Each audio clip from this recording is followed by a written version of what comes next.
Alrighty, welcome back to the Lyrically Acclaimed Podcast.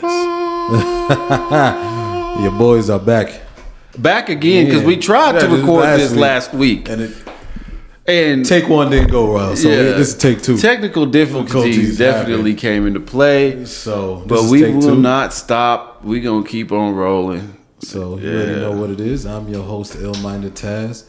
And I'm with the one and only A.R.C.H.I.E. Man, Archie boy in the building. What's good, y'all? And before we get started, man, thank y'all to everyone who's been locked in with us from day one or day 21 of the episode.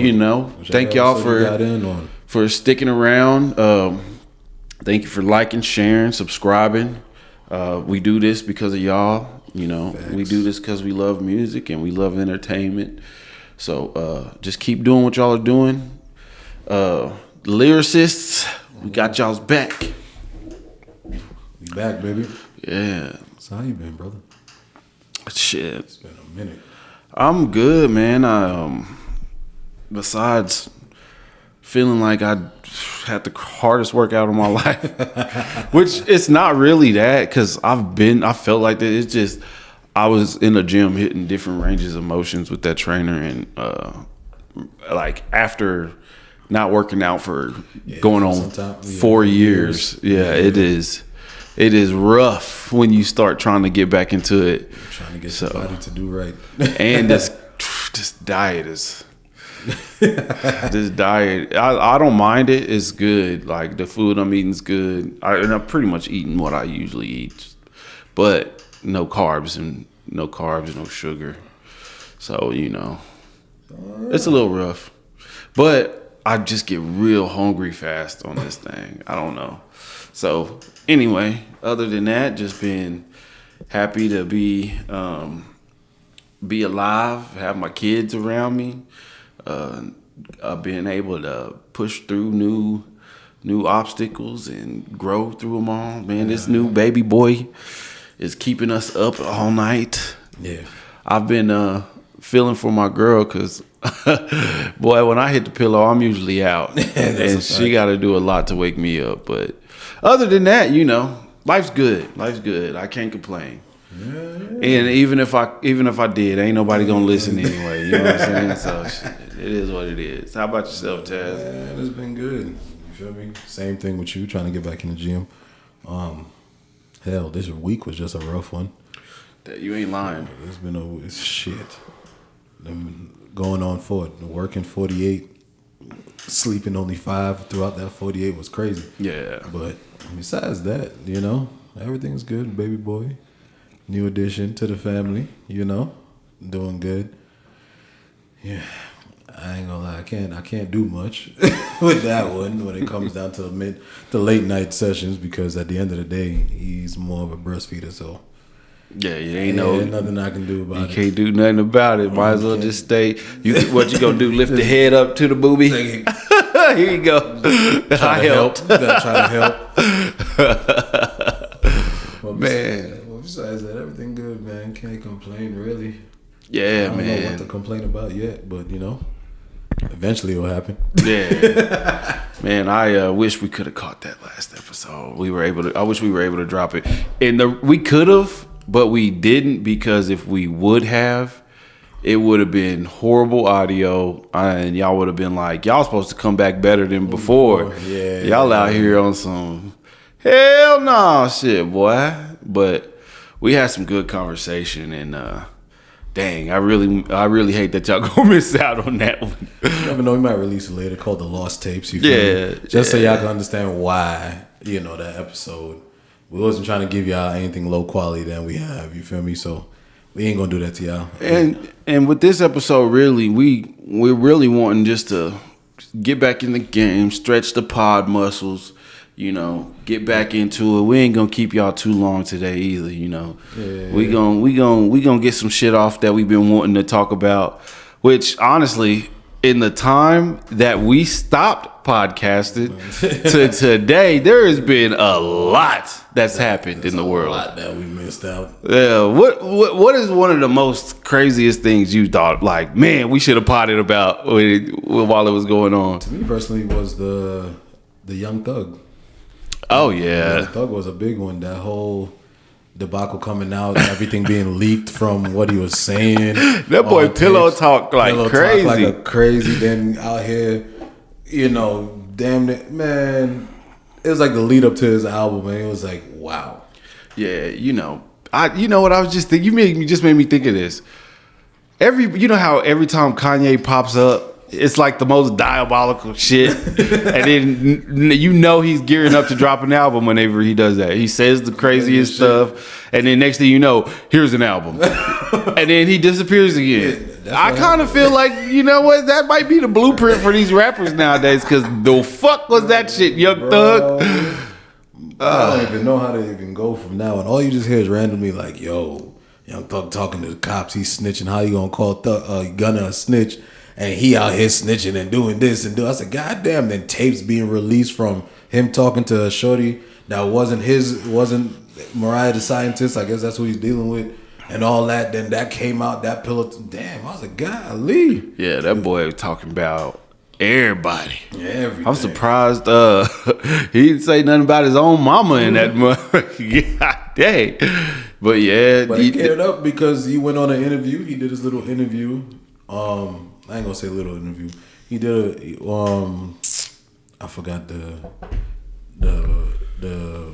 platform he was on, but it was out of Atlanta. He did that interview, and everybody's waiting. After that, it was like, yo, Thug got something.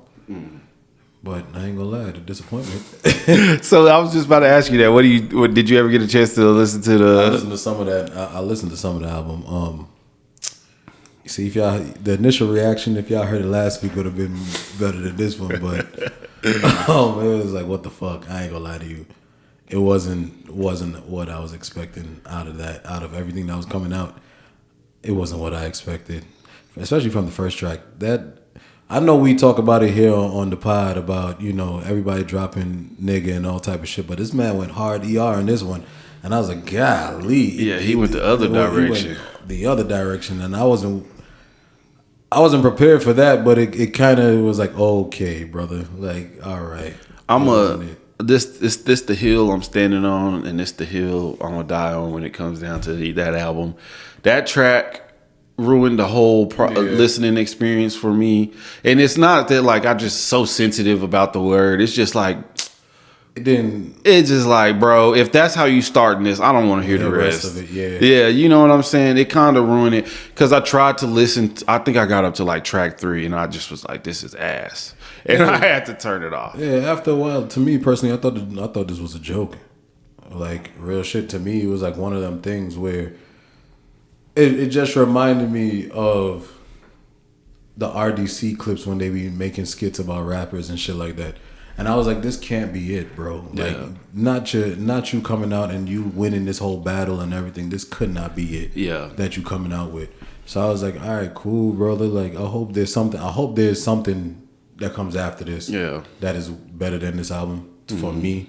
But yeah, it was a hard no for me for this one. Yeah, I mean, hell no. I think for me, something that there was a couple of things that I wish we could have talked about. Like, I know it's not music, but I wanted to talk about Charlie Kirk shit, and then after that, I wanted everything that was going on with Cardi, all the extra stuff going on with Drake and Kendrick. Yeah, just even with these streamers, it seems like these streamers are just in the middle of every little BS thing that's going on.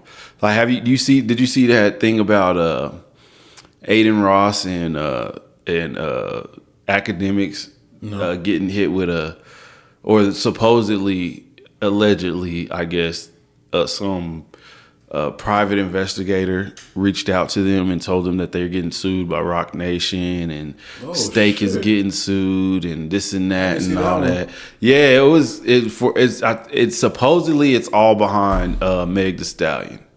So like, yeah, they for defamation and all that, because they constantly going in on her or whatever. But I didn't really look too much into it because I can't stand to hear academics' voice, and I hate Aiden Ross. And when I say that, I just mean it. That's the most pompous dude. Like he acts like the world. He deserves the world or so. Like, I just can't stand his ego, right? So I just can't stand to listen to him.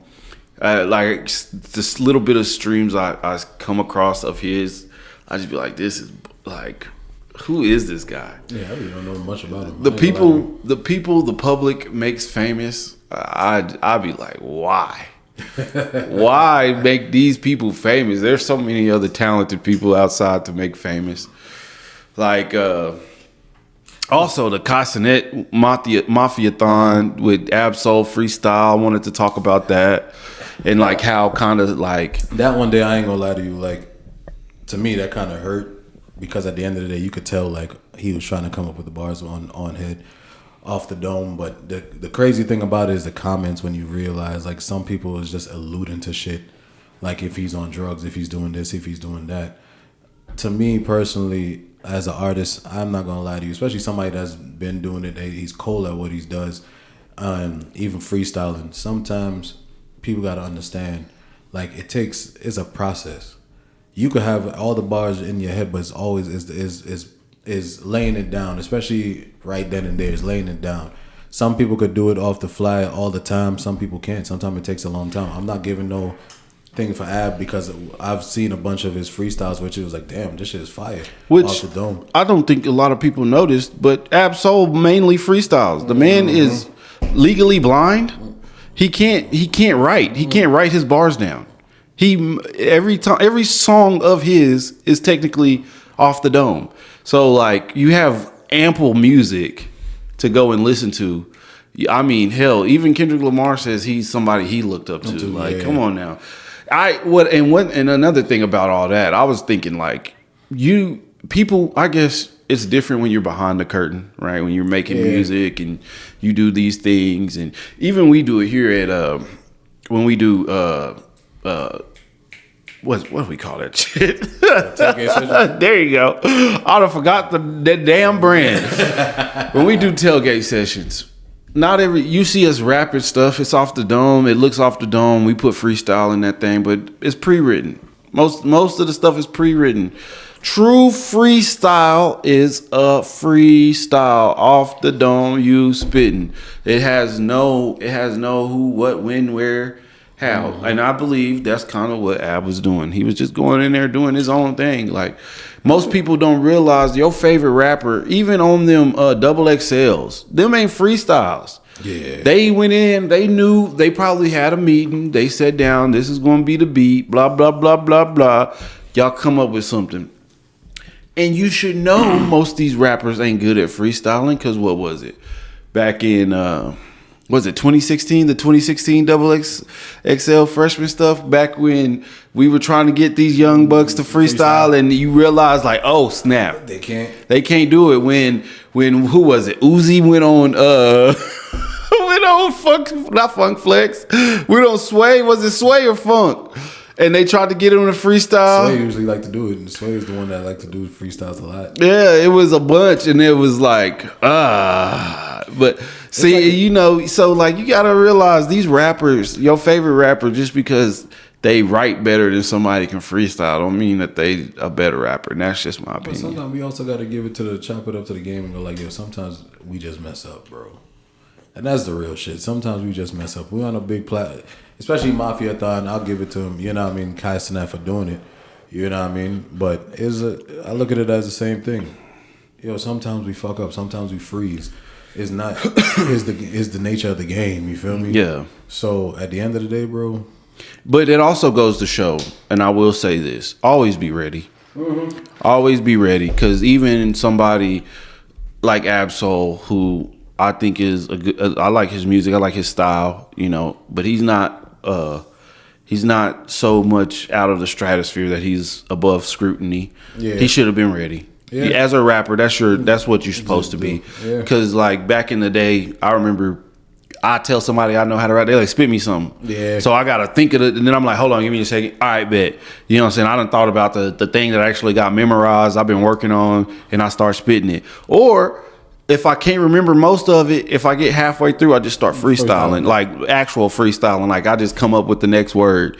You know, or I may start with a bar that I know, and then I'm like, okay, I gotta go from here. Yeah, but you know, I think it's important if you're a rapper and you say you're a rapper, be ready. Yeah. You never know what opportunity you gonna miss out on when you fumble the bag. You know, because I know there's a lot of times when I wasn't ready, they was like, you ain't serious. Yeah. And nothing ever came from anything like that. But every time that I was ready and I popped out and I was ready to be my best, A.R.C.H.I.E, you know what I'm saying? That you know, that always pushed forward. But you got to be ready. And the perfect example of being ready, Big Sean.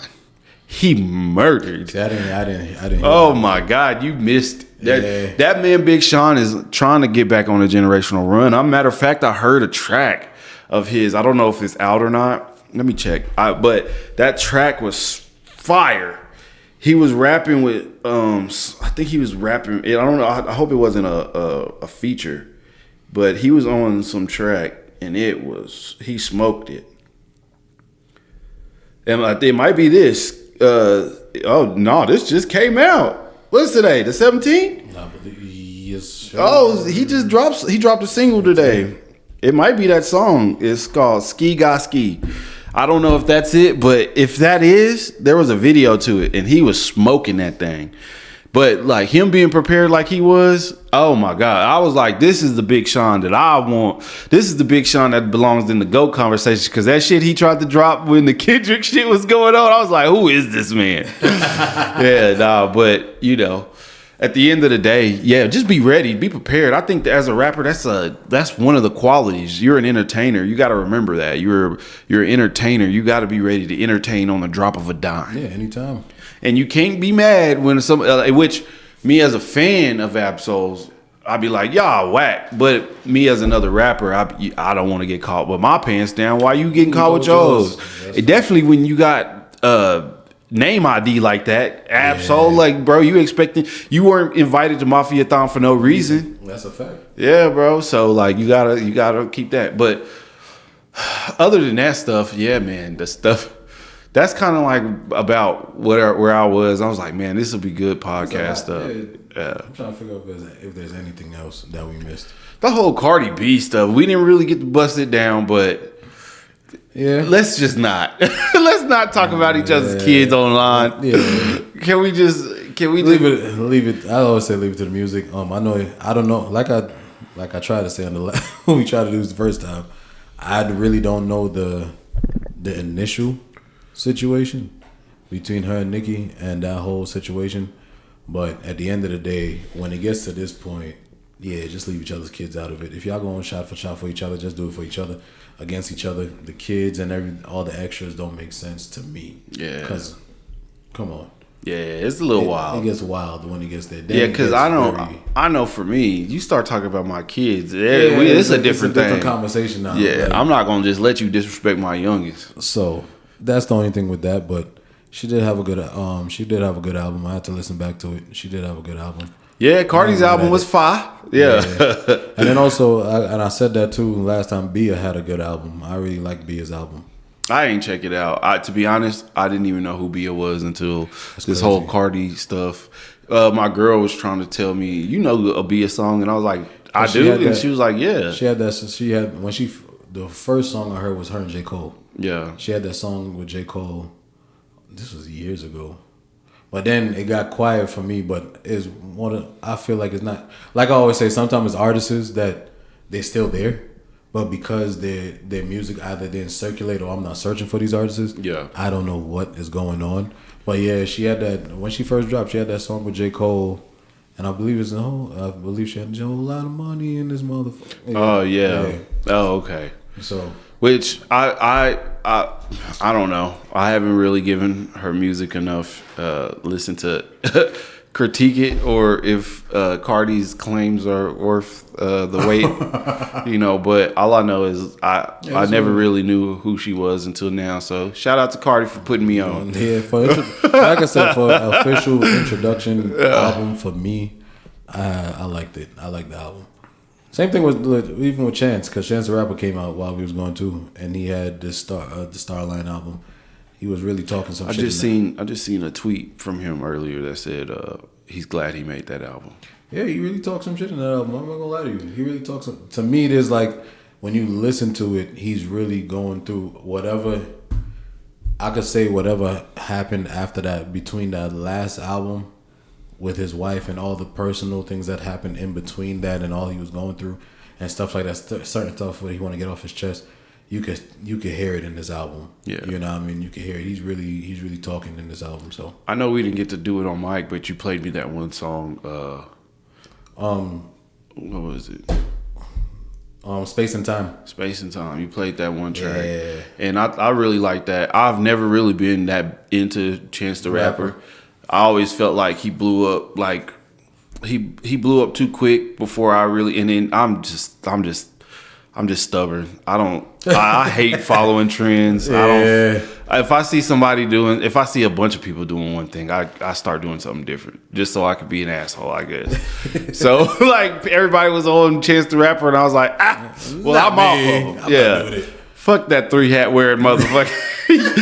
But so I can't really say I've ever really been locked in with him like that. But I will say I can admire and I can give flowers where they're due, because obviously he's making, he's making his strides on this one. Yeah, I guess it now that I've gotten older, it's probably time to start actually, if I want to review music and do podcasts, maybe start listening to people, even if you think it's too trendy. Yeah. But yeah, I like that track. That track was nice. Like I said, it reminded me of some Disney movie, like quality soundtrack. Like he really put a lot in it. Vibe. But that's why I said, for me, like when I listen to it, it's like to me it's one of them that painted a picture of a two-sided story. Mm-hmm. Like how I'm listening to it, to me, and I could be wrong. It is what it is.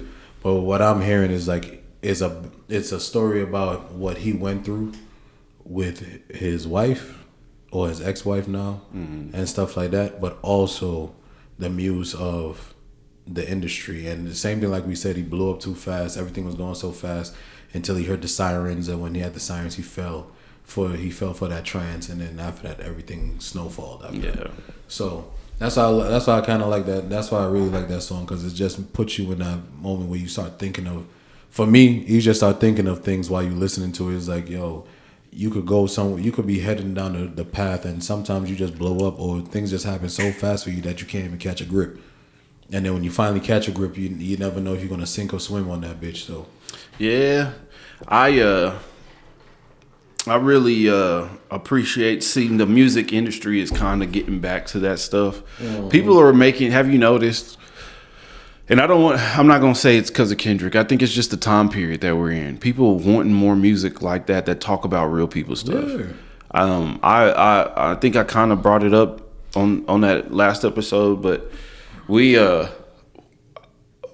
in the era where that's all you hear people talking about. Even old boy, what's his name? He's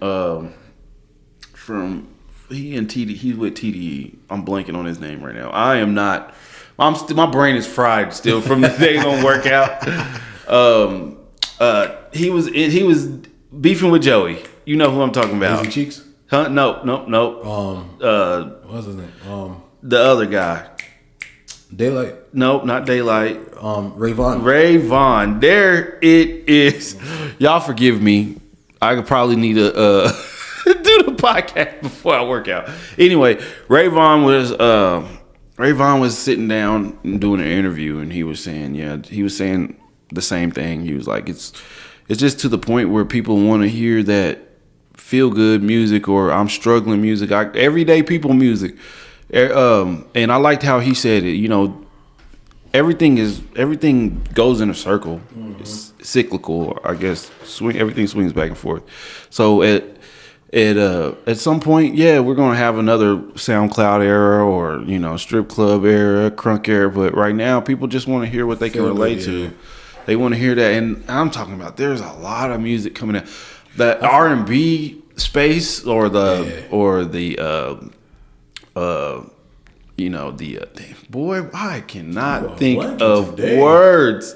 Words are hard today, people. I am so sorry.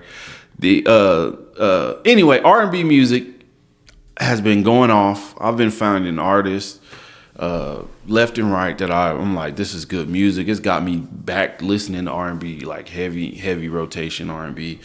That's what I've been really jamming here lately, and I'm just glad music is kind of. It just feels like hip hop is a little bit healing from the party era. I feel it's going through its cycles. Like we're going through that cycle again because after it's been a while.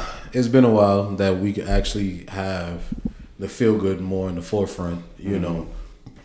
Everybody, like I said last, was going through the phase of living vicariously. Because they didn't want to live within their moments or live within their reality. So we had the music that let them live vicariously. Either if you was drug dealing, pretty much fucking out here, whatever, getting rich, getting money, all that type of shit. So we went through that good vibes, that good vibes era, I'm going to put it like that. But then after a while, things got to change. You can't, it comes to a point where it's like, okay, I'm not living this. My reality is not your reality. Yeah. So I gotta live my truth. And when you keep going into the cycle, sometimes you start getting irritated with the vibey music. You're like, what the fuck? Who's really relating to me? Who's actually going through the struggle? Who's actually talking about pain? Who's actually doing these things? So now we in that era where the fact that it's like, yo, sometimes the party gotta die. So we could get back to reality of what it really is. We're not in the club like that every night. Yeah, the every bar Friday. closed at 2, baby. So what happens next? So here we at. And it, to be honest, it's made me feel a lot vindicated. I guess that's my ego talking, I guess. But because we've been talking about this for years now. We've been peeping the signs. And we've been kind of like thinking about it. And it's just good to actually know like things are actually changing. And maybe, just maybe, the hip-hop listeners and fans, the true hip-hop fans and listeners, we can actually have an era of our own. You know what I mean? Because at the end of the day, I don't mind party music. I love a good party song. I love a good club song. I love a good strip club song. I love a song about nothing. But, man, what I really like is whenever I'm able to hop in my truck and turn on some music that gives me the goosebumps. Yeah. Like, you know what I'm saying? Something that makes me feel like this motherfucker wrote it because he was listening to me in on my phone calls or something. You know what I mean? Yeah. When you can actually relate to the song, it feels it feels better. And it's like, it makes that song even more special because to me, it's like one of them things you will always go back to that track. Or if it's the album, you will always go back because when you go back to them feelings and them emotions, you're gonna remember that track. Let me put this song because if it's Big X or whoever, he's talking what I'm feeling right now. So let me put that there. It always makes the songs much more special when they could connect with you on that level. Yeah, hell yeah, man. And shout out to Big X. Yeah, bro. Him, I like that he moving around. You know what I'm saying? He ain't sticking in just one spot. Yeah. You know what I'm saying? Put on for Texas, man, because there ain't many of us. And look, that last album he did, I liked it. Even though it was you could tell it was more of I feel it was more of a breakup album. But man, listen. But think about that. How many rappers are doing that? 11 tracks. 11 tracks. 11 tracks. And in the form of country. Yeah. Yeah, bro. He did his thing on that one. Like I was not mad at it. Especially when he did his rendition of that TikTok video that TikTok video that went around where he talk I hate you so I hope something happens to you or happens to your family whatever because I don't give when he did his rendition I was like I just had to laugh and repeat it because I was like yo, he really did the shit. Yeah, man.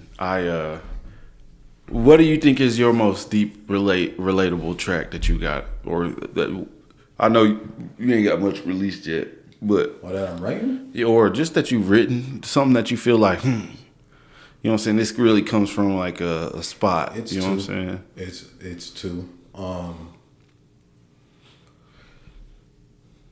Better Days is one of my deepest tracks because it gives, and it is going to be released on when we do our A.R.C.H.I.E album.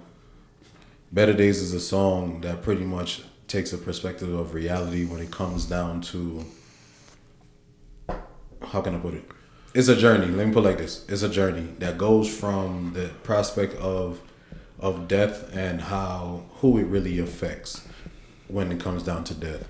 Especially when it was down to senseless violence and everything like that. When it comes down to beef, when everybody's dying, getting killed or whatever the case may be.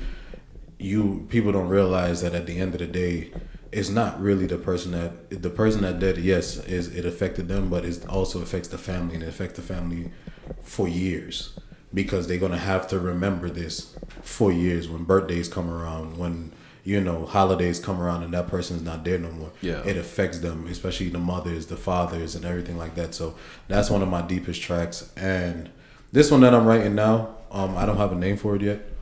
But this one here is a deep one too, because for me, it's more personal to me when it comes down to, you could say more like procrastination in life, because I came to a point where you realize that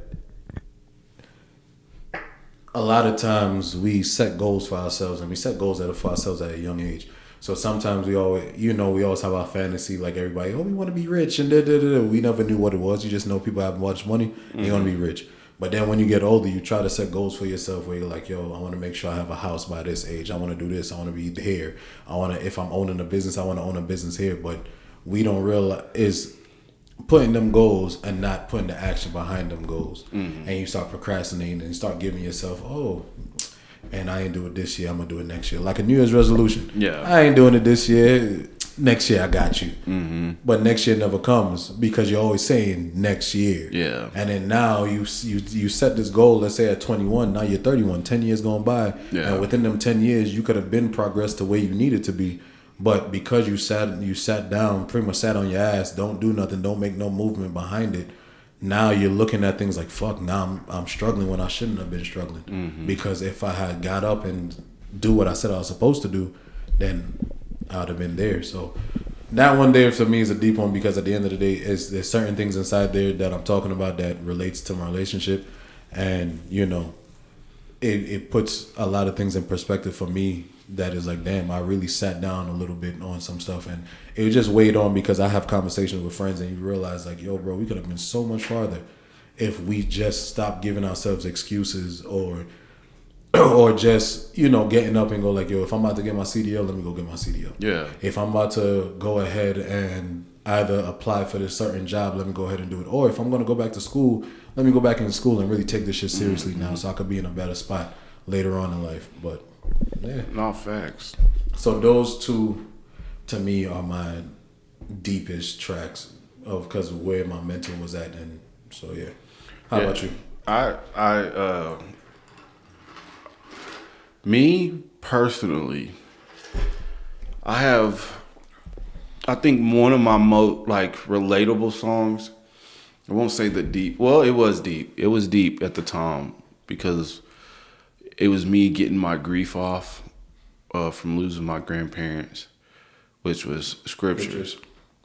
And I know it's still a good song because when people hear it who haven't heard it, everybody, send me that, I like that bag that I was in. And then another relatable but kind of boppy track is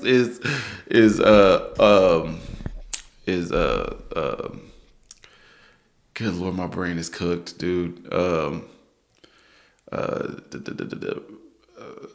I'm gonna need some references. Emotionless. There you go. Hey, that's how you know I put in a hard workout. So don't judge me. I'm trying to get my mind and my body right. You know what I'm saying? So excuse me again. But Emotionless. Emotionless, I think, is because I was also doing something similar. I was getting off some hurt from years of baggage that I was carrying around. Yeah. And I was really in that bag, but I kind of feel like nowadays I've been focused on too much of like I focus on making music, right? I'll put it like that. Like I focus on making music, but at the same time, like I also get into this part of my brain where I'm rushing, and I'm like, oh well, I've been doing this long, and I've been this and that this long, and I want to hit, I want something, I want some fruits to my labor, da da da da. So I haven't really been in a deep well here. Like I'll say a deep line or something, but like some deep tracks that like really have some emotion. Which, matter of fact, motivation. Yeah, motivation. I gotta shout out motivation because that's one of my favorite songs that I've ever written because it's real. It's everyday people shit. Like to me, that's what my goal was, and I'm glad I did it the way I did. I know people say find your own voice, but I liked that I was able to show love to like the style and energy of Pac with that track because I felt like it was my ode to like, you know what, I grew up and idolized that man, so like it was a good way to like show like my lineage in this hip hop thing. But nowadays I think I've finally gotten out of my own way, right? Of thinking like, and I've been working on a lot of deep tracks. Like I got that one track, Even Odds, that I'm working on. I got this other track that I wrote last night. Well, I wrote a hook, and it's probably it's different. Like, and I felt good about it because I'm like, yo, this works so well as a hook. Because I was just writing, and then I was like, no, you know what? This is the hook. Yeah. I was sitting there writing, thinking like, what am I gonna write about? Or what is this song even gonna be about? And I wrote the hook. It just came to me, and I was just like, yeah. But it goes right back into like where I'm at. Like personally, I think I'm at this place in my life where I just want to make music that is good and feels good, and people understand and relate. I'm not. I don't care about. I do like. I want to make songs that people will listen to on the radio or play in the club or whatever. But I'm not gonna focus too much on trying to perfect that style because at the end of the day, I'm probably always going to be a step behind because I've never really focused on that stuff. But yeah, it's gonna come when it comes, bro. Yeah, and it comes. And that's the thing. It's just gonna come when it comes. Timing and keys, everything. Yeah. Once you're still working on it, then you're good to go. You know what? Not to cut you off. Another thing is, this is for any upcoming artist, anybody out there who's out there feeling like, oh, I'll never be as good as this person, such and such and such and such. You got to remember, a lot of these people have writers, they have producers, they have engineers, they have mixers, they have people who master their music. Everything that you don't have, that you feel like makes you not good enough, these people they go into rooms with teams of people. And then not only that, they're also like signed to labels with other great talents like that. Maybe they sit there and they rotate ideas off of each other. And another thing, they have the ability to just do nothing all day but make music. They can lock themselves in a studio for 10, 12 hours and just write and have 1,000 songs. You know what I mean? Mm-hmm. So don't compare yourself to them. Just keep making your music. One day you might be able to enter into one of those rooms if you keep it true to yourself. And that's a fact, bro. You know what I mean? Like you said, and I'm gonna piggyback. Don't ever, because I'm gonna speak from my experience. I've done that. Being in the space now, like I said, going on 4 years, I've done that where I compared myself to either the new age music because us being older, you see what's going on, what's popping at the moment. And you go like, yo, am I really good enough? Because you hear what's going on. And then me, being who I am, I like to make mine a lot of metaphorical references. And it's not always straight and direct like I always like to say. A lot of times I like to make bars that kind of fly over your head if you don't think about it. And that's just how I am. So you have to get to a point with yourself. You're making music. The music that you're making is because this is the music that you want to listen to. And always, when you make music that you want to listen to, it's going to resonate with somebody else. Because once you like it, somebody else is going to love it. You feel me? So don't ever give up on your dreams. Don't ever stop and compare yourself to somebody else, because at the end of the day, you also got to think this.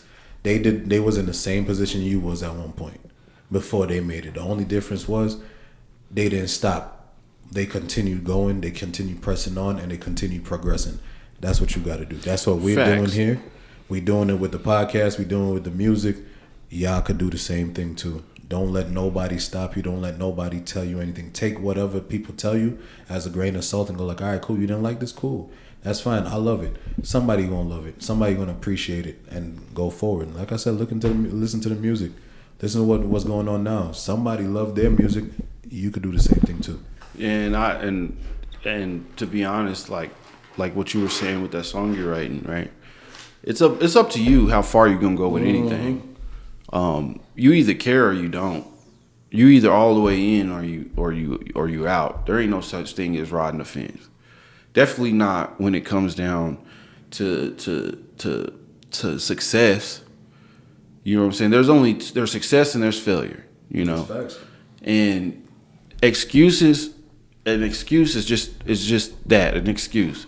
It's just a reason that's going to keep you sitting on your couch, keep you doubting yourself, unmotivated. It's another form of fear. Facts. You know what I mean? That's, to be honest.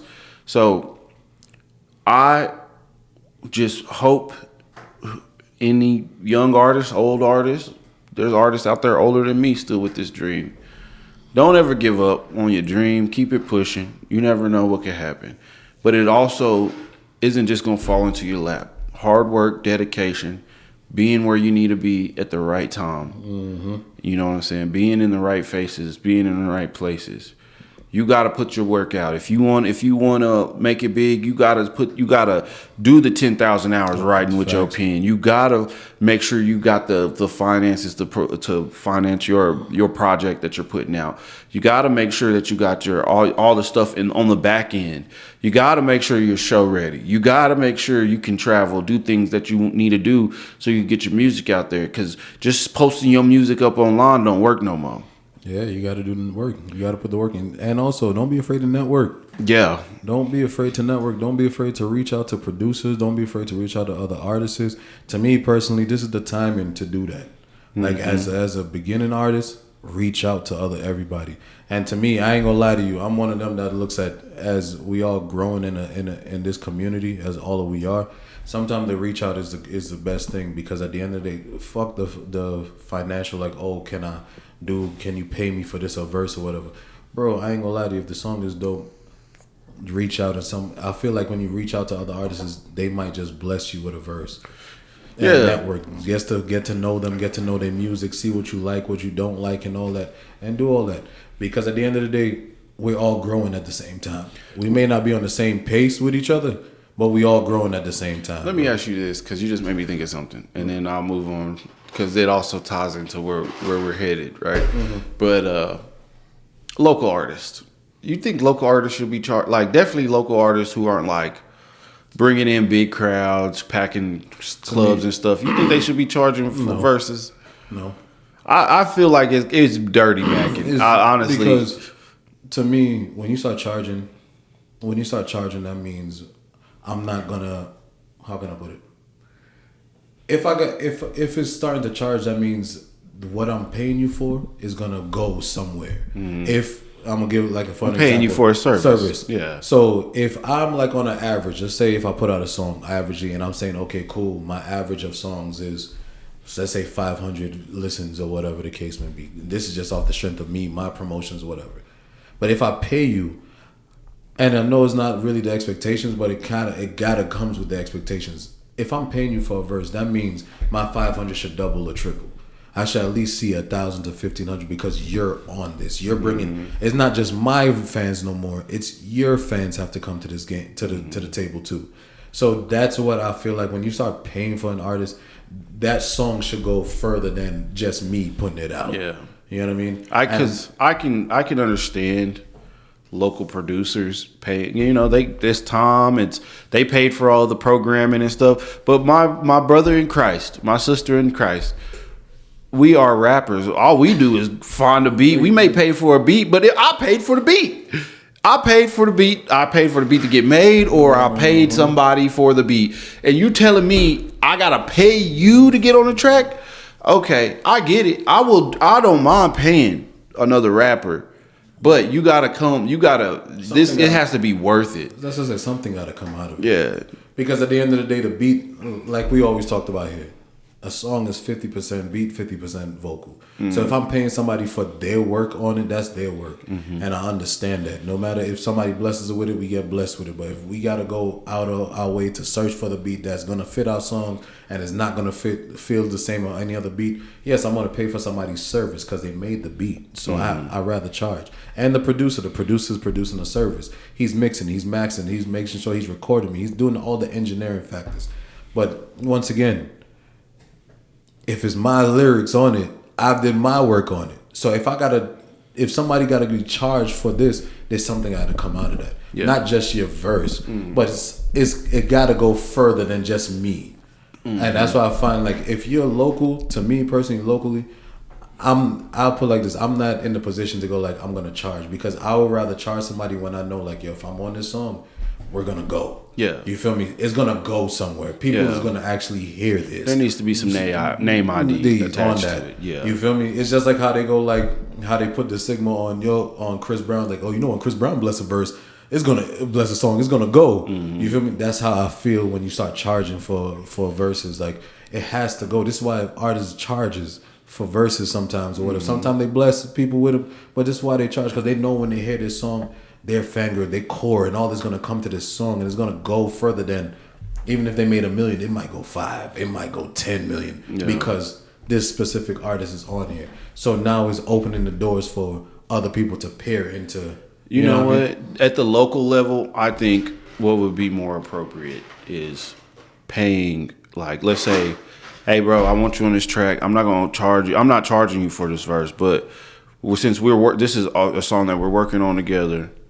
And it's gonna take some studio time. If you pay, maybe throw some money in on the studio time. I'll be like, cause we might be in there 3 hours, we might be in there 4 hours, and some people charge by the hour, some people charge by the song. You know what I'm saying? So and most people charge by the hour. It's only really when you got love like you that, you get charged by the song. Yeah, but like if I say like, cause you never know, we might go to the stew. And I done paid for 2 hours time, but you ready, but you're not really liking it.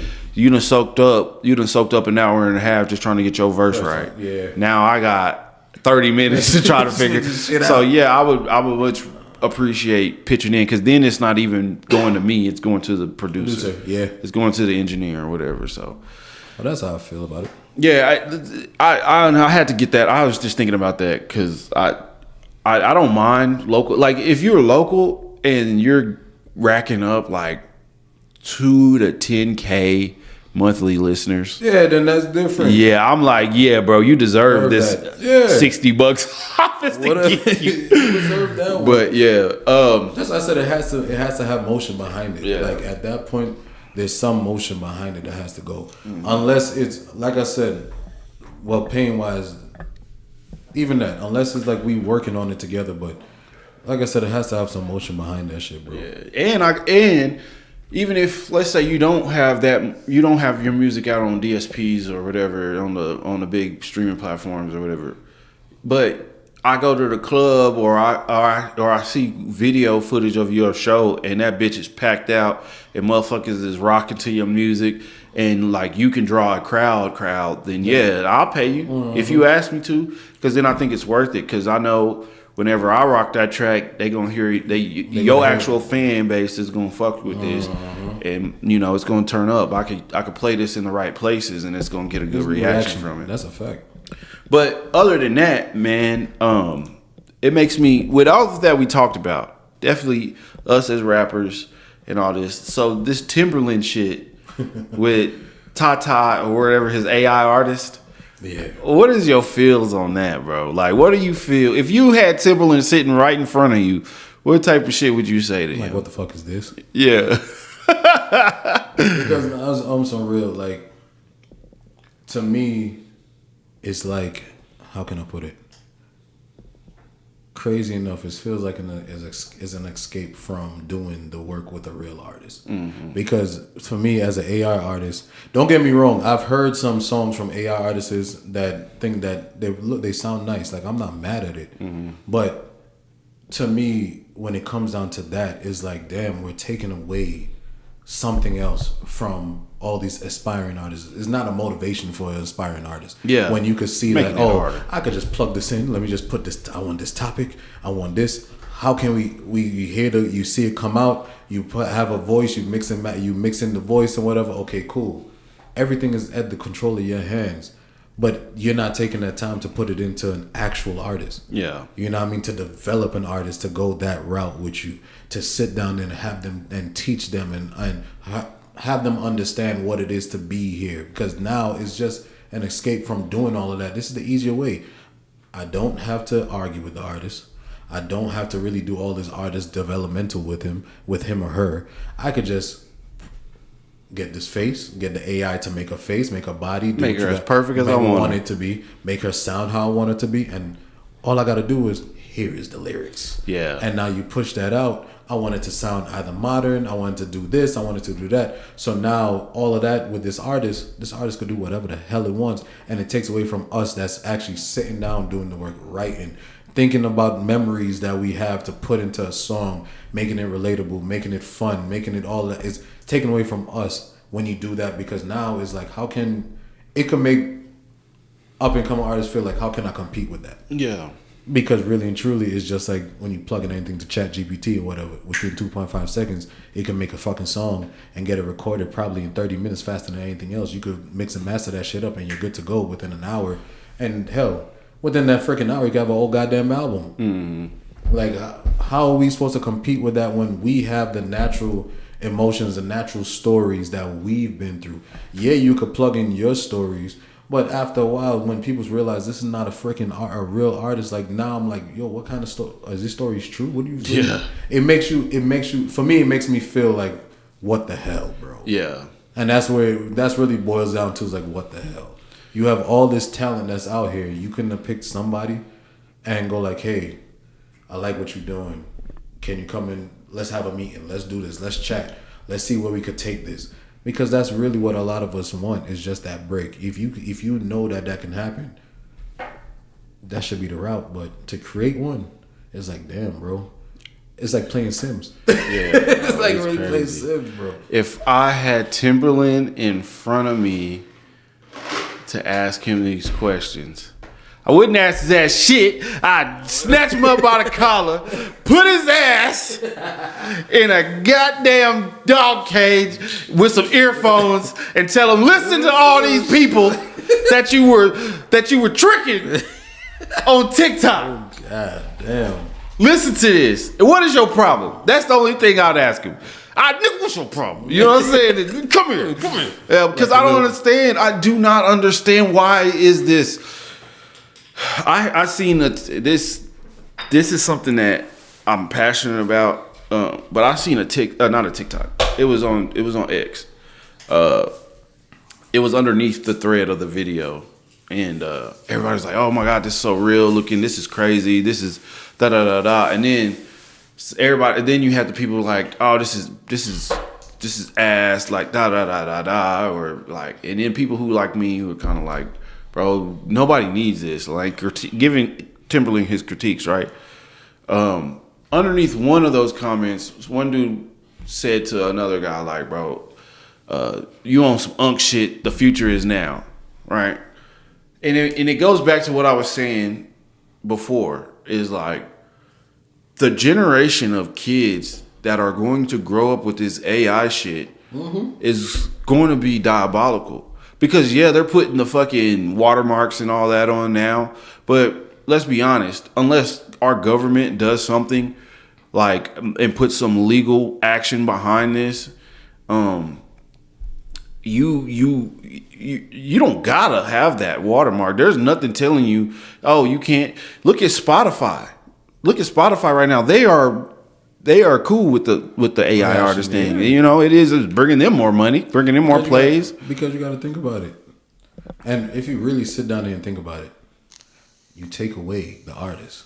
I don't got to pay the artist. I could pay the producer who's producing this. Yeah. But I don't got to pay the artist. There is no factor where the fact that the person that's singing or that's rapping this is gonna get his shine. So to me, it's like everything else. Now you're taking away from everybody else that's been aspiring to do this. That's been either singing from when they was younger, did talent shows, and actually still putting in the work now. That's going to shows like us, paying to be on stage to perform in front of people. You doing this is taken away from us because now, why should I need them when we could do this? Why do I need real artists when we could just make our artists? We could do whatever the fuck we want with it. Yeah. We could take that same artist and make them rap. We could take that same artist and make them sing country. We could take that same artist and they could sing blues. I could do whatever I want. I have this feeling we're going to. I mean, this is not based in any type of truth. This is just my delusions and my own thought process, my own conspiracy thoughts. But I have this feeling one day we're all going to find out that some artist that we like has been AI this whole time. You know what I'm saying? That they've never. It's going to like. Because look at Sora. Sora is so real, and you can either that somebody we like or somewhere in the future there's gonna be this artist that we think is real, and it's not, and they're gonna be like, well, this whole time this has been an experiment, and this artist has been fake. It's been an AI this whole time, and that's what I'm worried about because it again on what you're saying. It not only does it stunt the motivations of actual real deal humans who want to make music, it also is detrimental to people who just ingest music. It's horrible for the fans and stuff because at some point, you know, I mean, you got this perfect AI that can make whatever, you know, and now how do you tell real from false? Like, and it's getting to a point where, all right, like look at the Sora videos. Sora looks so real, but it still has that little technical, like, okay, I like can tell. that little dumbass video I sent to the group chat earlier with the chiropractor and the old lady. You could at first when you first watch it, you're like, this looks real as hell. But then when he goes to lay down and he throws her through the wall, you're like, oh, this is fucking obviously AI, right? Just the movement mechanics doesn't even look right. Where the lady does the wrestling move off the guy on top of the store shelf. Yeah. And she's like, I told you, and she comes down. Yeah. She's like, what the hell? Yeah. Like if it's one of them things like at first glance you're like, what the fuck is really happening? Yeah. Until you really pay attention and go like, wait, their eye lock is not the same. Their hand is positioned wrong. Or even the ones I've been seeing here where for some reason it's an old person trying to get into the house and it's always either a dog, a lion, and a bear always fighting. It's either the bear is attacking the man and then all of a sudden this big ass dog come out of nowhere. And he's like, oh, thank you, Chino, for doing this for me. Like, what? Yeah. Like, they gotta realize like this, like, what the hell? Look, and I see this just going all types of wrong. And you know what? Yeah, it's the future. Technology, this shit was coming regardless if we wanted it or not. But I see it as greed. Record labels creating artists just so they don't have to pay other artists. You know, just using us as dollar mills. Mm-hmm. Guinea pigs. You know what I'm saying? We just getting treated. And then another thing that's wrong about it is all AI does is learn from it. I mean, AI, all it's doing is learning from what's already out there. So basically, there's some sort of copyright infringement going on here, right? Yeah. So everybody who has music out in whatever genre, their music is getting the AI. The ChatGPT knows it all. Yeah, that's its job. Mm-hmm. The AI knows it all. These AI freaking apps and websites that are solely made for you to make music, they are just siphoning up everything that's on the internet. That's a fact. Just putting all the words that they need together. They're gonna go after what you emotions, and like I said, within 2.5 seconds, they're gonna read through what you want. And then after, if you ask it to make you a verse, it's gonna make you a verse. If you ask it to make you a hook, it's gonna make you a hook. No matter what you ask, it's gonna do it for you. And then you just either you're gonna tweak it, or you're gonna keep it. And that's what's scary about it, because you gotta understand later on in life is like with this AI artist that Timbaland got, is gonna go into every other thing for entertainment. So what happens next in a couple of years when you're watching football and the football, none of these people is real. None of it. Or you're watching Nobody outside. Nobody's outside. Jesus Christ. You're just watching this thing happen. Or the fact of you're watching a movie and the whole movie is AI generated. None of these actors is real. You can't even introduce yourself to these actors because you know what? They're all AI generated. Or some diabolical record label. Like, let's take Tupac or Mac Miller or somebody like that, right? Some diabolical record label decides, you know what? This person generated a lot of money. How about we give them back? We got the information. The Sora shit of Tupac, it looks just like that man. Having him in Cuba, if they just a little bit more tweaking. I'm talking about in another year or two, this shit's gonna be so undetectable. And like you can just now all of a sudden, let's say you Suge Knight and you're like, nah, I want another Pac album. All I gotta do is get the right guys in here. Yeah, let's figure this out. And now we got a posthumous Pac album. You know what I mean? That's just out of the blue, and it's like bringing them back to life. And for the people that think, oh, the future is here, you got to realize what it's taken away from. Because at the end of the day, like we said, it's taken away from everybody that aspired to do this. It's taken away the realism from the fans. Because at the end of the day, don't think that a lot of these fans ain't coming to the concert just to see these artists. When they're not real, who you going to see? What, just to sit down there and look at a TV screen? Look at this. Or a movie screen and go like, hey? Just think, 10 years from now, AI is going to be indistinguishable from real life, right? You add that with VR, bro, and now you can be at a concert whenever you want. You might have to. You still gonna have to pay that admission. Yeah, because they're gonna say a subscription or something. You got to pay for this just to go ahead and see it, and you're sitting at your own couch and you think that you're there because, of course, virtual reality makes you feel like you're there, but you're really not. Yeah, and now you're paying. $80 for a ticket to a virtual concert to see Tupac perform his newest hit. You know what I'm saying? It's even diabolical as those that say if you got to get front row seats and you still paying $200-$300, $400, $1,000. Yeah, you want to be that close to the AI to sit in your couch and be forward. The stage looks real. They can say we're doing this on top of a volcano. we got the Mac Miller a concert inside of on top of Mount Olympus or some shit. You know what I'm saying? Like the fuck. But yeah, it's getting to a point where it's getting scary. And like I said, I always wanted a technology to progress because it's going to progress. But I was hoping for a fucking floating car or like a little AI companion that'll ride on my shoulder and it'll help me with tasks and answer questions and just be like that. But the way this thing's going, it just seems like we're just getting lulled to sleep. You see, it's one thing I had this conversation with a friend of mine, friend of the pod, Denzel, Mr. D Stocks, and we had this conversation before.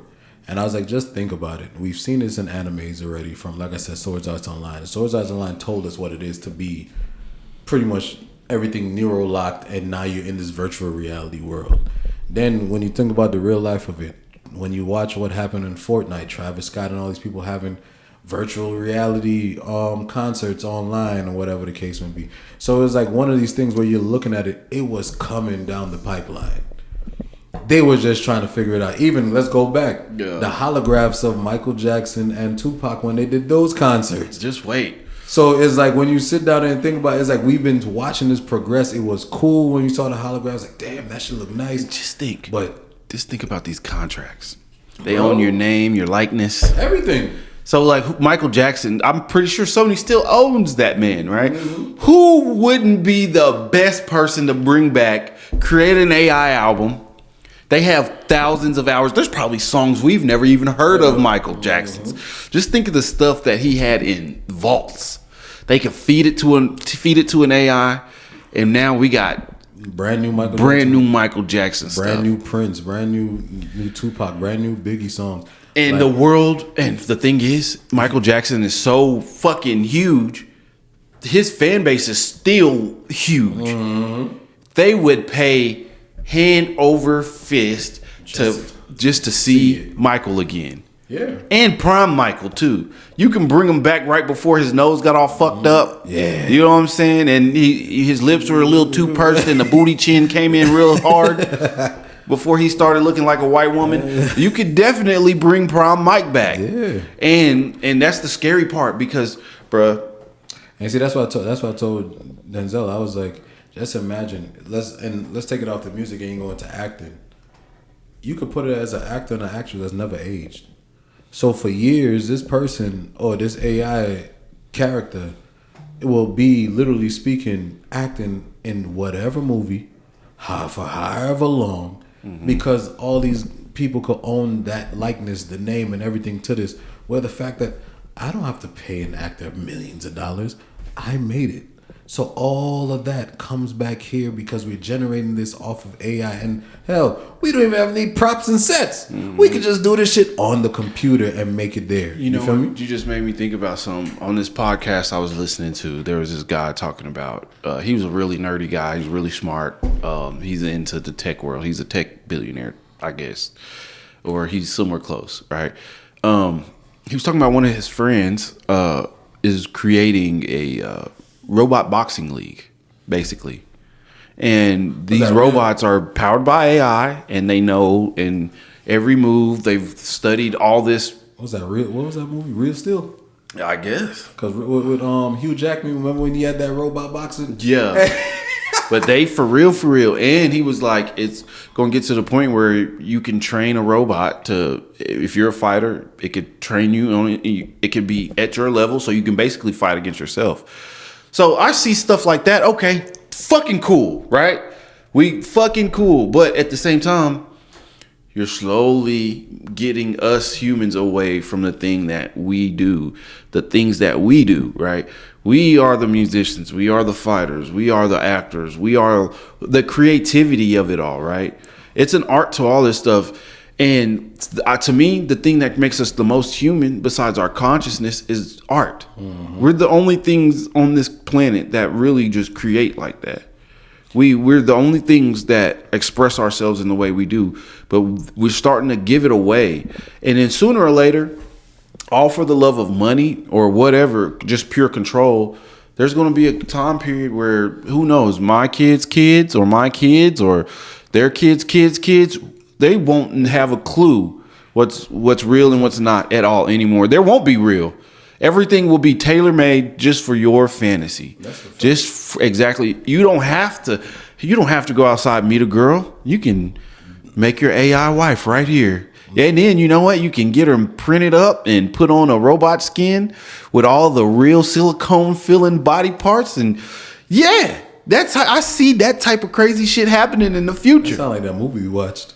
That's what I'm saying, bro. Where is it going to get to the point where, yeah, we're talking about music and entertainment right now, but it invades your whole life. You know what I mean? My solution: go outside, break the phone. Somebody hit us with an EMP real fast, right now. We don't need this. Start going back outside. Let's have real interaction again, because this shit's getting a little too scary, man. But you see, it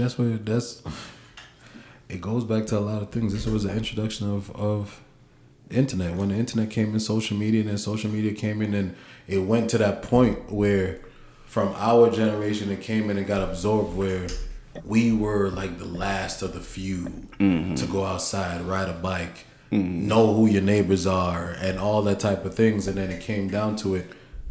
What do? Ooh, here you go. Watch that video on YouTube. You'll be fine. Calm them down. So now it's like these kids. It's kids. Like my son know how to work YouTube better than me, and I've had YouTube since it came out, bro. You know what I'm saying? And they know how to find it. Hell, they teaching. I've really learned it from before that our kids was literally watching videos. Not in English, in German, in Russian. My son Japanese. knows the Russian alphabet, which is wild. I'll be like, why does he know? But that's another creepy thing, right? But is YouTube's algorithms. They know that it's a kid, and they feeding all this shit. These evil, diabolical people are just using our kids as batteries, and we just let them. Jesus Christ. Test subjects God. without paying. It's like, this is the test subject right here. We can do it. We are. I'm afraid to say it, but we might just be cooked because you never, just like in the government, once you give up some power, you never get it back. That's a fact. You never get that shit back. And we won't ever get back time. We could stop it right now if we wanted to. But there's always going to be people who'll be like, I want that back again. Because I feel it's a consciousness of mind of man where you're intrigued on what's the next. What can you go next? Innovation of what can I do next?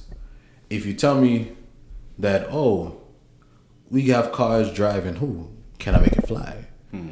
If I can make it fly, how fast can it go while it's flying? Is there speed limits up there? No, there's no. We could go anywhere. And so it's like the innovation of man is always going to progress, and which is a good and also a bad situation, because at the end of the day, you don't know who it affects later, because all these things that we're talking about, from AI music to movies to robot boxing, it takes away from not only careers from other people, but then it takes away from what we thought was something that was sacred to a lot of people in the sport. Yeah. And into the craft, to the point that now we just generated shit to the point that it's like, okay, cool. We don't, like you said, we don't know what's real from what's fake no more. Yeah. We just it's gonna come into the norm, like how we went from flip phones to touchscreen phones. How we went from, literally speaking, watching movies on videotapes to DVDs to now we're streaming. It's just gonna come part of the norm, and it's just gonna keep going to the point that it won't be. I will say this: it won't probably be our generation, and it probably might not even be our kids' generation. It might be their kids' generations. I agree with that. That will see this, and when they look at this, they won't know what it was to be inside of a concert lounge, because everything is geared up. If you have VR that's already giving you this, they will look at you like, Mom, why do I need to go and be packed out in a concert when I could just put this on here? Yeah, why do I need to leave the house? Why do I need to leave the house? Why do I need to meet a girl when me and this person could be dating online, and the online is now not really just a profile pic, it's an actual avatar. Or it's literally you, like I said, for Swords That's Online, it's actually Nero, you know what I mean? Yeah. In my brain, with the fact that, boom, I could just be there. Oh, best believe, that's what I was going to say. Look, there's definitely, everybody already knows, like, right, that little chip thing that Elon's making or whatever it's called, I can't remember. But when do you think they're going to make one that actually takes over your senses and your eyesight and all that stuff? So now you can tap into whatever virtual thing. You could just be bloop, and like on Black Mirror. And now you're inside of whatever you want to be in. You can be in that AI video with your little girlfriend, Playhouse or whatever. And all of that. You could be a famous rapper. You could be in Grand Theft Auto. Anything that you want. Yeah, and I feel like that may not be right around the corner, but I feel like what you said, right? Our kids may not be the ones that happen to, because we are still here, right? And we can always be like, nah, that's AI. It's getting to a point where it's hard to tell, but we'll always be here to tell the stories about how this is the world. But our kids, because after a while, it's just gonna go to a point. I know my son, and just with the world, like, he's going to be into technology. Technology only grows, so there's going to be a point where there's kids who never. We are kind of like that. We are kind of like the blueprint, our millennials.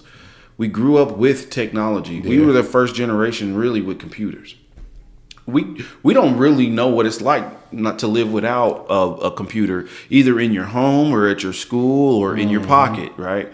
And now it's just the next generation's turn. They're taking over with, now they have everything, TikTok and this and that. Everything is geared to make your experience more you. You are just a data mine, really.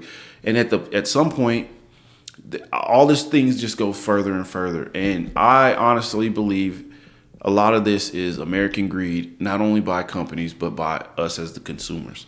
We always want more and more and more. We are never satisfied. We are a gluttonous creature that just absorbs everything that we can. And one thing, it's cool for a little bit, but then iPhone 17's here. I got the 16, but it don't even got a scratch on it. But you know what? I want that new one. or the new my Xbox One still works really well, but you know what? I want that Xbox X. It's one of them things I look at it as too. Is the fact of the matter is because we see it more and more now. You see, when we was growing up, you can only fantasize it because it wasn't something that we seen every day. Like you wasn't when we grew up. Even though we got to sound like unks and shit, when we grew up and we was outside, you wasn't seeing videos of this guy on vacation or this girl on vacation or whatever. You wasn't seeing that as often. You would really have to watch it on commercials, which you go like, okay, this is a commercial, or even just fantasize like, damn, I wish my life was like this because of a show or a movie. But now, when everybody feeds into that lifestyle, everybody feeds into that reality of things, you want to be part of that too. So if you come and tell somebody like, yo, if you want to get here, become a content creator, become this, become a streamer, do this, do that, do this. You can make your money this way. You don't have to go to school. You don't have to do this. You don't have to do that. You can make it this way. Of course, you feed into it and you come to this point where you're like, okay, cool. I'm going to do this. I'm going to do this so I could progress my life. But then at the end of the day, you keep feeding into it because now if you do make your first million, I want to make 2. Now I make 2 million. I want to make 4. I want to keep going as further as I can. So now if any technological thing come out, I could use this. It's easier for me to record. I could do this way. Now you're just feeding. So now while that's happening, we're losing self because now all we're doing is really stuck in a room doing the same shit. I could put a green screen here. I could pretend I'm in the Bahamas. I could pretend I'm in the Caribbean. I could pretend I'm in Alaska. It doesn't matter where the fuck I am. I'm in my room and I could do this. And with Sora and everything, I could just create an image of me and put this there. Now I'm doing this shit. I could say I'm fighting Mike Tyson if I want to. Yeah. And I whooped his ass. Whoop Mike Tyson. in his prime. Yeah. You feel me? Because I'm the best one in my life. But you never did it. But it's because we feed into it as consumers, like you said. It grows and it feeds, and now all it does is learn, grow, and now we're just losing self. Yeah, our pleasure, that pleasure part of our brain has been hacked by American companies with our food, with our entertainment. They know exactly how to sell it to us. And, with everything around us, our clothes, the way with our social networks, everything is curated just to make us fiend for more and more. And I know this is very hypocritical from a guy who is making a podcast that is all technology. You view it on YouTube. You listen to it on Apple or Spotify. We never said we didn't consume it. We just letting you know what the fuck the real is. But to be honest, if it meant to save the world, I would help destroy the internet right now. If we could save us from going down that path. And I get it. The internet is a special thing. It brought the world together. But at the same time, it's also tearing us apart. From politics to music to all the things that we're going through in this life. And now add on top of that the thing where you don't know what's real or fake no more. You know what I'm saying? Yeah. What's stopping my government from putting a video out of something happening and then using it for martial law? Yeah. You know what I'm saying? What's stopping, like I said, these music companies to bringing artists back? What's stopping the world from just falling into the hands of just complete chaos because AI and people's greed? I'm just afraid for my kids' future. I'm afraid for your kids' future. Shoot, I don't even know what this world is. Maybe you know what the good thing about it is? Maybe they'll be able to download my brain, and maybe my great grandkids will be able to put me in a like a Tesla bot, and I can still be around. Yeah, they can do some Futurama shit with me. What was that thing? What was that? What's it called? Alter Carbon. Yeah. Where they could download their consciousness. Hey, look, I fucks with technology if you doing shit like that. Do I want to live forever? No, but maybe I die and you keep my consciousness download and I put it in my will, re-upload me in 100 years and re-wake me up. That would be wild though, because even in that one, that was like a class of society. Because at the end of the day, if you didn't have the money to pay for a good body, Well, they had that kid that was 10 and they put it in an 80-year-old's body in the beginning. Like, that's wild. See, that just goes to show greed is a motherfucker, boy. And then, what was it? The rich guy that was living up there made clones of himself. So every time he dies, he come back in the same body. Like, that's a good show, though. It was. Yeah. It was one of them things I always look at it like, yo, sometimes you got to pay attention to what people is telling you. Because at the end of the day, if we thinking it, somebody else is thinking it, they projected it on screen. But just think about it. He just said it. There's a robot. Somebody's making a robot league, and literally, it was 2015. I'm trying to remember when that came out with Hugh Jackman. Real Steel was literally what he's talking about. Real Steel was robot boxing league, bro. So just think about this. If somebody's already, if one person's thinking it, there's a bunch of people that's behind that. So how I look at it as, bro, like besides all this internet shit, bro, really go outside, communicate with people outside. Make real life connections. You know what I mean? Put the phone down. Put the phone down sometimes. You know what I mean? You don't have to be on TikTok 7 hours out the day. You feel me? You don't have to be on Facebook, Instagram, even Snapchat, whatever. Like, you don't have to be on all these things all day. Like, yo, really talk to people, communicate with people. Like we said, for artists, network with people, grow within that, go travel with people. Like, make that your reality.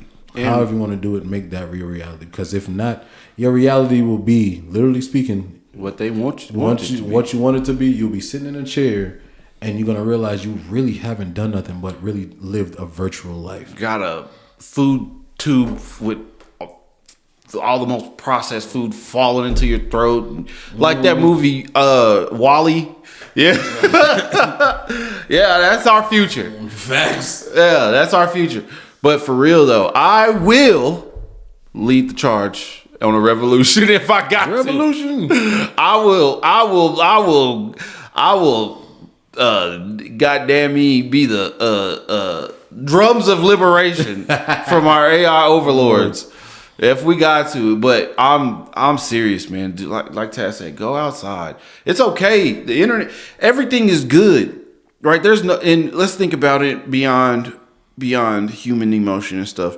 There's no such thing as it's weird to say it because there is such thing as good and bad in our perspectives, but everything has a cause and effect. There's no good, there's no bad. It's just things, right? The internet isn't evil upon itself. I think it's what us humans do to it that makes it evil. It's the greed, it's the lust, it's the envy, it's all those things that makes it the bad things, right? At the end of the day, step away from it, step away from it, sit back, really realize and think, where are we leading ourselves to? We don't have to go where they tell us to go. Just because you got Peter Thiel telling you this is what the future is going to be doesn't mean it has to be that way. Just because they're throwing billions of dollars at your screens to make sure that you're stuck there and looking at it, so they can fuck off and do whatever they want to do. Yep. Doesn't mean it has to be that way. Let's slow down. Let's take it in moderation, because just like alcohol, just like food, everything else, just like water, even, you can't have too much of it. You have to slow down. I would say too much of a good thing is too much of a good thing. Yeah, like, man. You can't keep doing that. So that's what I say. I feel that's a good way to end this off. Yeah. Like we said, go outside, communicate with other people, get to know your neighbors again. Like, really live life, live your reality before it becomes virtual. Mm-hmm. And it ain't gonna be nice at that point. Yeah. Other than that, well, before I say, I know our brother Black Bear's not here this week. He's dealing with personal things with his daughter.